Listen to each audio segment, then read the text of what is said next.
হ্যাঁ, এই যে সকলে সালাম, সবাইকে আসসালামু আলাইকুম।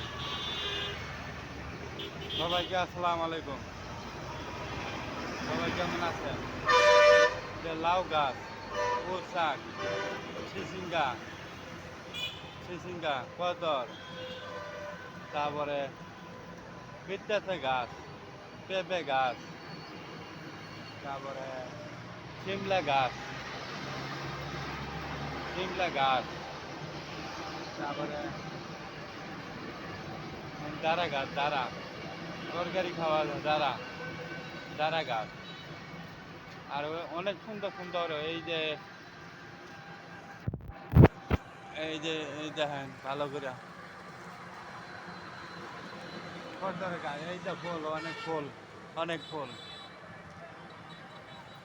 বড়ই গাছ আছে, বড়ই গাছ, কলা গাছ, কত অনেক সুন্দর জায়গা। গাছটা একটু আগে এই যে যান গাছগুলো কাইটে লাইছি, গাছগুলো কাইটে লাইছি, গাছগুলো কাইটে লাইছি, গাছগুলো কাইটে লাইছি, গাছগুলো কাইটে লাইছি। জায়গাটা অনেক সুন্দর। কয়দিন পরে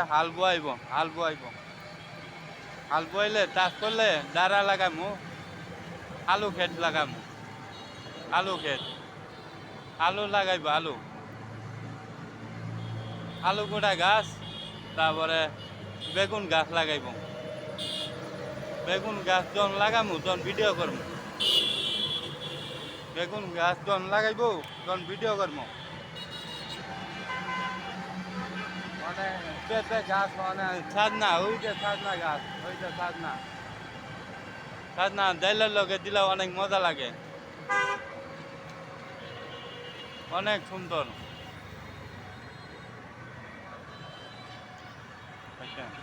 রাস্তার লগে গাজীপুর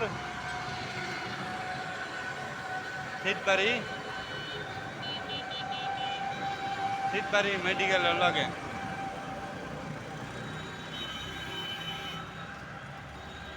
হ্যাঁ, এটা মানুষ কত কষ্ট, এটা খেতে আবাদ করলে কত কষ্ট, কষ্ট ছাড়া এই দুনিয়াটা কিছু চলে না। কষ্ট না করলে এই দুনিয়াটা কিছুই চলে না। এটা এটা খেতে আবাদ করতে গেলে কত কিছু লাগে, সার লাগে, গরু গোবর লাগে, কত কিছু লাগে। এটা দিলে সব থেকে ভালো হয়, এটা তাড়াতাড়ি বড় হয়। আল্লাহর রহমতে শাক সবজি অনেক সুন্দর, খাইলে উপকার আছে।